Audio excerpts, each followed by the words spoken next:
You're on the case with Texas Prairie Normal Investigations. Okay, you ready? I'm ready. All right. You ready? I'm ready. Let's get haunted. Are you ready to do this? Yeah. Ooh-wee. Hey, hello, and hello. Welcome to the next episode of Texas Prairie Normal Investigations. I'm here today, as usual, with my guest April Reese. April, the haunted Explorer. Reese. She's my boo. No, I'm kidding. You kind of sounded like Dr. Nick Riviera when you were like, hello. Hey, everybody. Hi, everybody. Like, that kind of goes with what we're talking about today. He does. He is a doctor. Quack. Yeah. Well, Okay. There's no quacks. It's a hospital. Well, he's a quack, though. Dr. Quack. Okay, so today we're going to be talking about the Emily Morgan Hotel. Yeah. Woo. Now, the Emily Morgan is a really cool place here in San Antonio.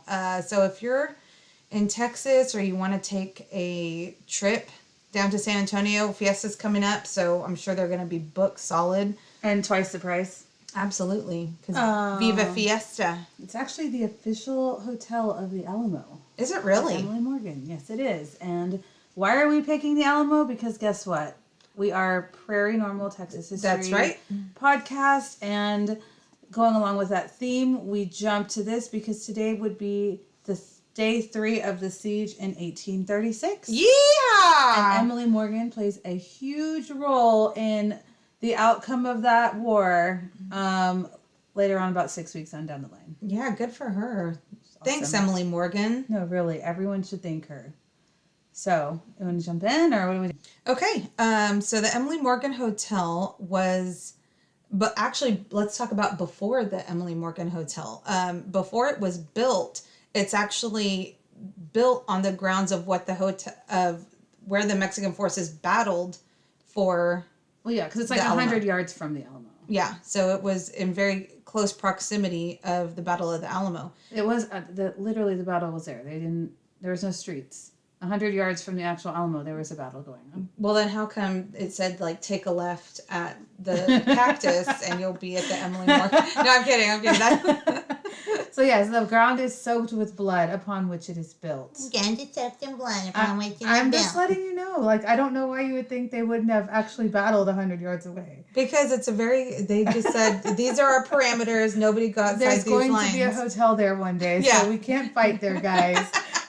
So. Well, of course, at the Battle of the Alamo, over 600 people died. Brave souls. So when the Emily Morgan was built, it actually was a medical arts building that housed medical professionals, doctors, dentists, and it was even believed to have a section devoted to the care of those suffering from psychological conditions. So yay for mental health. Yeah, that was like revolutionary. Wow, actually. that's pretty yeah, awesome. It was not anything of the time. So built in 1924, and what else happened? Well, it's the kinda creepy cool. part. The designer of what was his name? I don't remember his name. He was super famous at the time. He was known for his Renaissance Gothic style. What's it called? Gothic revivalist, I believe. Style. It's really cool. So they have all these like really creepy gargoyle faces all the way up, and if you look at them, they're gorgeous. But if you look at them, they actually all have different ailments. So the faces depict Of the gargoyles. Yes, they have different ailments because they're on a hospital. So some, like the one has like their head bandage. It's like, wrapped. It has a headache. One's even missing an eye. Like one has a toothache. That is so amazing that somebody actually took the time to think about that. And I mean, now especially, I know today, these buildings today, I mean, they're pretty soulless. And to be able to see something that somebody took so much time to think about what was actually going on the outside of the building. God, that's so cool. Just seeing them in person is so cool, but we'll talk about that later. So yeah, Ralph Cameron, by the way, was the famous architect. He was doing a lot of stuff in New York, and he actually did, if you look at the building, it's got that triangular shape to it. Yes. That's, it mimics the building in New York. What is it called? The Continental. No, the I'm thinking of John Wick. Flatiron building, I think. I'm probably saying that wrong. So, yeah, it's a really beautiful building. Anyways, it was actually known to be one of the most luxurious medical buildings at the time, just because it was awesome. Like, it was just gorgeous and ornate and all that sort of stuff. So that's a pretty prestigious hospital. So during World War II, it was actually converted to a military hospital. Mm-hmm. So that, I think, is probably adds more to the overall creepiness of it. And I think, too, weren't they doing, like, medical testing and stuff like... They did a lot of things there that, maybe a typical hospital wouldn't do. It had a morgue, it had a crematorium, and their thing was that they wanted to provide patients care from birth to end of life. So, I mean, it's pretty interesting, but you can actually go and take tours and get a lot of history and information on that. But again, we'll get to that later. Okay, well, awesome. Can I do a little background on Emily Morgan herself? Absolutely. Okay, awesome. Please. So Emily Morgan was an indentured servant, which, if you don't know, that's something you probably want to look up and should know what that is. But she was actually born a free woman in New Haven, Connecticut. And she came down here to Texas to go ahead and complete the years that she still had, left, really.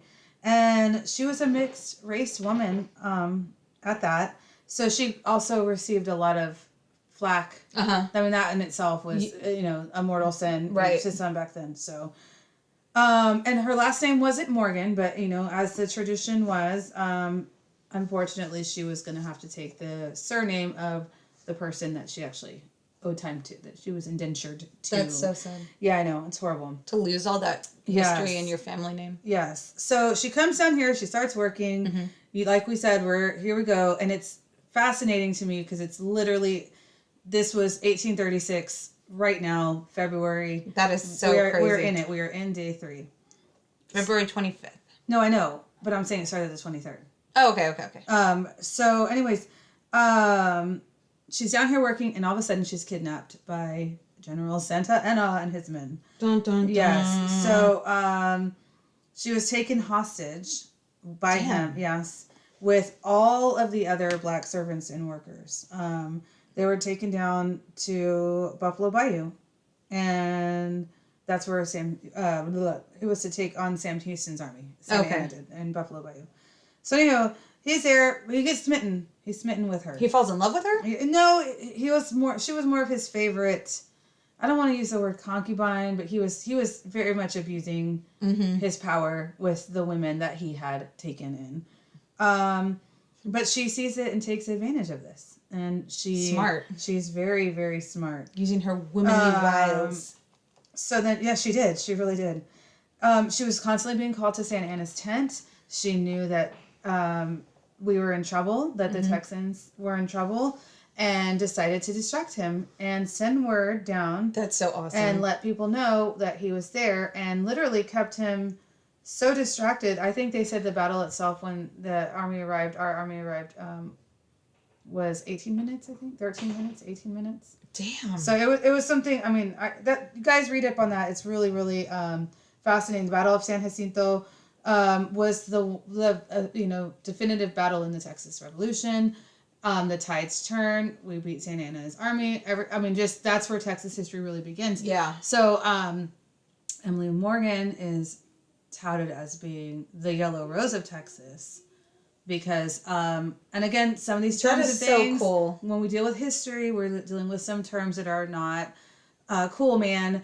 But she was what they would call high yellow because of her mixed race, and so she is known as the Yellow Rose of Texas. So Emily Morgan, cool lady. Very cool.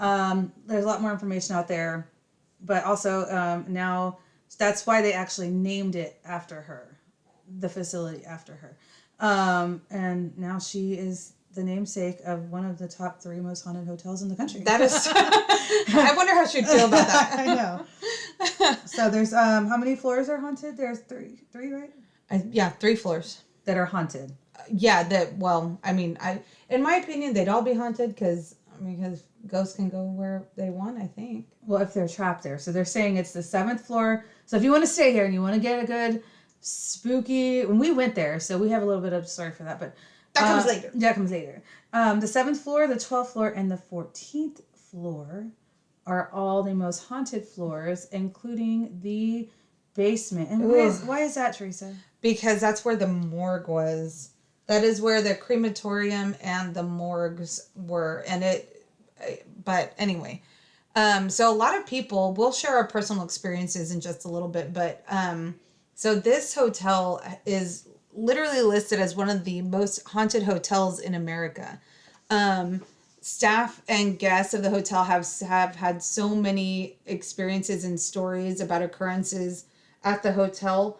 And so a lot of people are just like, okay, well, it's haunted. I mean, you can go online and see that there's been a lot of ghost hunters that go there.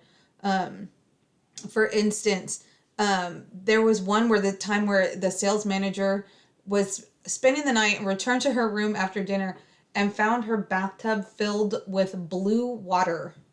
Like obviously she was the only person there. She hadn't filled up the bathtub herself. And that to me, I don't know why, I just find that so incredibly creepy.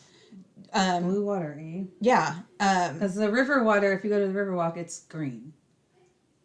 Well, they don't care about the river walk. I'm just saying, it's right there. So none of our water, like that kind of water, would be. It's not river water. Oh, okay. It's too clear, nice and blue to be anything natural around here. Obviously, you've had instances of video cameras and orbs. They say the basement has a lot of orbs. Yeah, but you're not allowed to go. Only staff is allowed in the basement. Well, I could see why. Again, we'll get to that in just a little bit. They see people, a particular lady, again, another woman in white, walking the halls, shadows, all kinds of stuff. There's just so many things there that they define hospital carts outside, their doors where they weren't there before. This one's big on odors. If you go there, they said that all of a sudden you can just walk by and smell like an antiseptic smell. So we went on that ghost tour. Here we go. And we went on the ghost tour. We go upstairs. We're like, okay, we're going to go to the 14th floor, right? Because it's technically 13, but it's, bad luck. Right. So we're on the 14th floor. We go up and they're saying, this is the surgical floor. It's going to smell really antiseptic. It's going to... some people can smell it, some people can't. Right. So we're in this large group. We get off, they're getting off the elevator, I'm the last person. And no one's had any issues since then. And all of a sudden, and I have multiple witnesses, yourself included. Oh my gosh, that was so scary. The door slams shut. It just slammed as fast as a door could slam. And I'm stuck in the elevator. Yeah. And I'm thinking, what the heck? You could have gotten hurt. Yeah. I was getting ready to step out and for whatever reason, and then it, bam, slammed shut. Not only does it slam shut, the entire elevator on the inside and you could hear it. It sounds like it's rumbling and it's like doing this small, like very fast bounce. And I'm thinking, okay, well, this is it. I almost laid down. So I'm glad I didn't, because that would have been really embarrassing. Because when they did open up, you're in the fetal position. Please don't hurt me. Well, I have read that if you lay down, you might have a chance of surviving an elevator fall. I always thought that if you jumped at the moment of impact, that was always my theory. I don't know. Like, you just have to assume. I'd be jumping the whole time then. And then you're like on the gravitron at that point. Right. So I was like stuck to the ceiling. So that's like one thing I've always wondered. Like, if you're in a very fast falling elevator, and if you jump at the right moment, number one, can you jump, or does physics make that impossible? Because you have a downward force. I don't know anything about science. So like, if you're falling down, physicists out there, give us some information. Could you survive elevator impact? So by jumping at the doors come open. Okay, back to the story. And no joke, my senses are just hit with... You were white. Like, you were white in the face. Yes, but I am just hit with this overwhelming odor of, like, those old plastic Band-Aids? Like, I don't know, we're going to age ourselves here. Like, when the Band-Aids came in tin containers. I don't remember that. I'm like... Oh, yeah, sure. Old. So they were tin, like that real plasticky, Band-Aidy smell and antiseptic and all that. And those are the most luxurious rooms in the whole hotel. So people are paying big money for those rooms. And, it's just one of those things, like, I'm not kidding you. If you close your eyes, you would think you are in a hospital, but like in an old hospital. Well, see, and the thing is that I unfortunately I wasn't able to experience any of that because on October 1st, 2018, we're not telling this story again. I was walking my dogs and I got a concussion because they knocked me down, and I have lost my sense of smell. I lost my sense of smell before it was cool. Yeah. It was, I didn't know it was cool before COVID. I did. Oh, yeah, that's true. You were patient zero. Yeah, sure. So anyways, so I unfortunately I wasn't able, like, y'all were like, oh, it smells like antiseptic. I was like, it smells gross. And so on that floor too, from the surgical floor, is a door that you can see. It's now a staff elevator, but it used to be an open chute, like a drop. Oh shoot. So they would literally, when patients died, drop the bodies. They would free fall down into the morgue, which was the crematorium was there. And so now when you walk into the Emily Morgue and you see that beautiful fireplace and it's like nice and romantic. Yeah. And unbeknownst to most people, that is literally the exact same fire that was fueling the crematorium fire. Yes. So during our visit, I'm a silly person, in case y'all haven't noticed, and I posed in front of the fire, and you could see orbs in the picture. And then you can see there's some people claim they see faces in the fire, like, not just the kind like when you stare at it long enough, like literally gray full faces in that fire. So I mean, I think, okay, well, you have to imagine there has to be something there. There has to be an energy there. Right. And that's assuming that the patients were truly dead. Oh my gosh, I didn't even think about that. We're 100% dead. Like.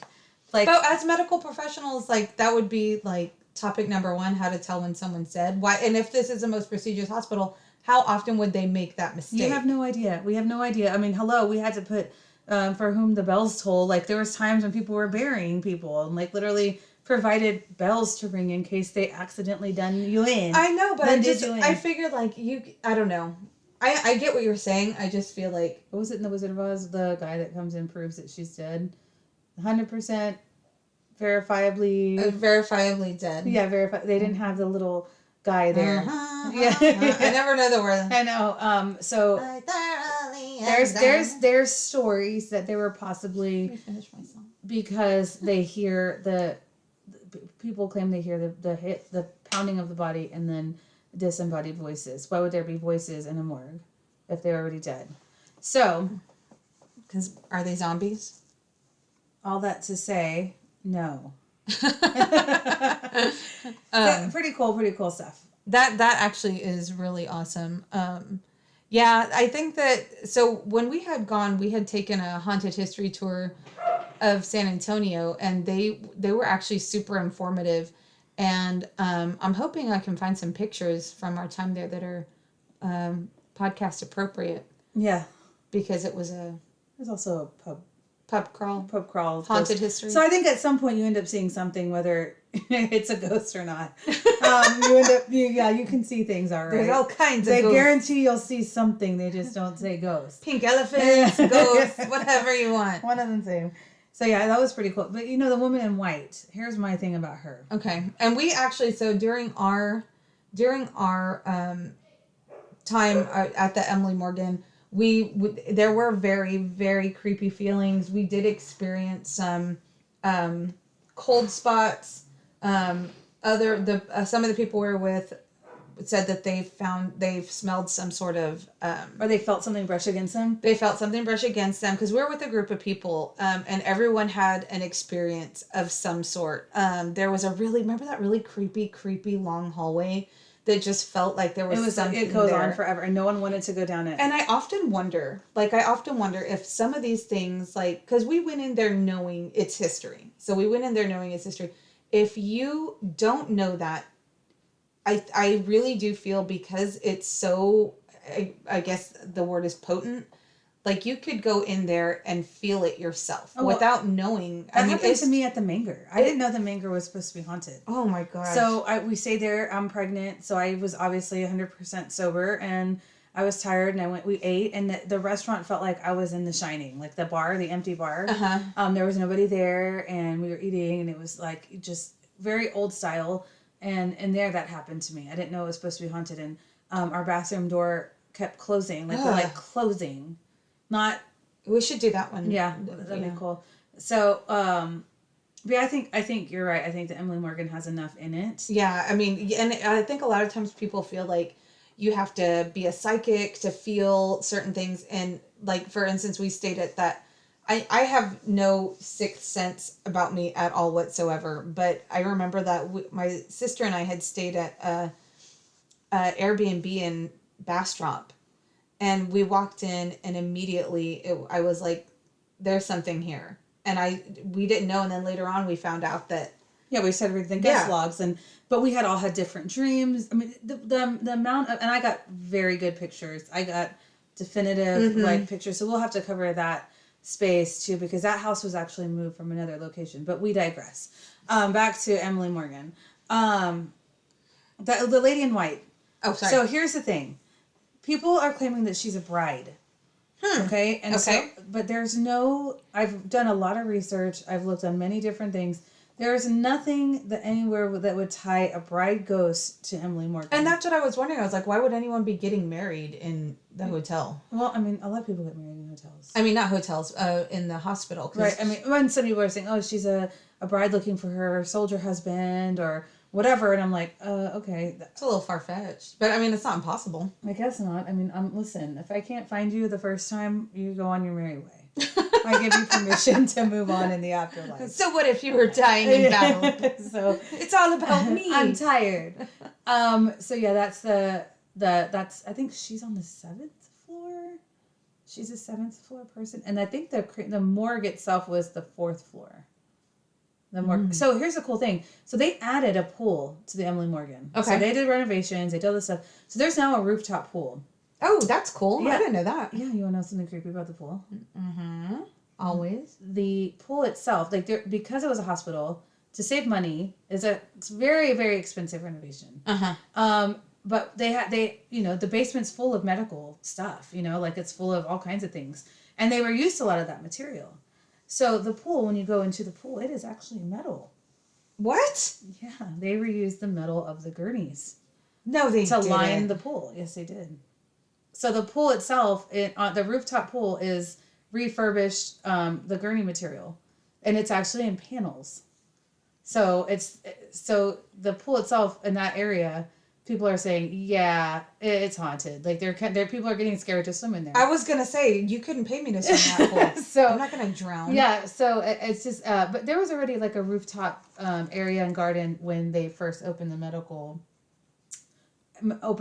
facility, but the pool itself wasn't there, and guests love it, but they don't, and people, I guess that harkens back to what you were talking about. People have said things have happened, and then they find out, well, this is like people have died on the lining of this pool, essentially, so I thought that was like a super creepy kind of cool fact. Like, it makes me want to go there. The other cool thing about Emily Morgan, we just were walking around there a couple weekends ago downtown doing a ghost tour and our hunt, like on our own, not a tour. And we went in and we walked around, and they did not question us. It was a Friday night. That's so cool. And they let us walk up and around the hotel. I mean, I guess you can't really do anything, You can't get in a room or anything. But they're really proud, and they take that haunted seriousness, haunted history serious. They've had all kinds of experts on their own go out there to not debunk, but to verify that is indeed haunted. Emily Morgan on its own, that company on its own, takes it very seriously. Damn, that's so cool. Yeah, and they're so accommodating. Those people at the Emily Morgan are very nice. Yeah. It's a beautiful hotel. Oh, it's beautiful. And if you go and you decide to do some, hauntings, yourself, make sure and take a look at that architecture and keep a lookout for those gargoyles, because that to me was just so beautiful. I just love that stuff. It's just really beautiful. Now also go down to the basement bathroom. Like when you walk in the lobby, you're not actually in the basement, but you have access to go down those stairs, and there's a bathroom down there. And they say if you look and you take a selfie or whatever, behind you because that is part of the basement. It's just not. It's what your access is. And it's. Just going down there alone. You sit there and you'll see. We did the SLS camera down there. There's a table, and we kept seeing a guy or a figure that looked like it was standing on the table, and it kept jumping off. It would get back up and jump off. And then at the same time, a figure that looked like it was sitting in the chair at the table. Dude, so I was like, I don't know, is that a body falling? That's where it would have landed. Maybe it's reenacting that's falling. So creepy. I don't know. Super cool stuff. Yeah, very cool. Well, thank you so much. I think that that makes me want to just go back, because I think that was a really cool experience, and I definitely encourage all of y'all to go and check it out for yourself if you ever have the opportunity. Well, thanks for listening. April, thank you for joining. Of course. I appreciate it as always, and make sure to like and subscribe, and we will be back next week with a new episode of Texas Paranormal Investigations. Bye. Live, laugh, lurk. La, la, la. I like that one.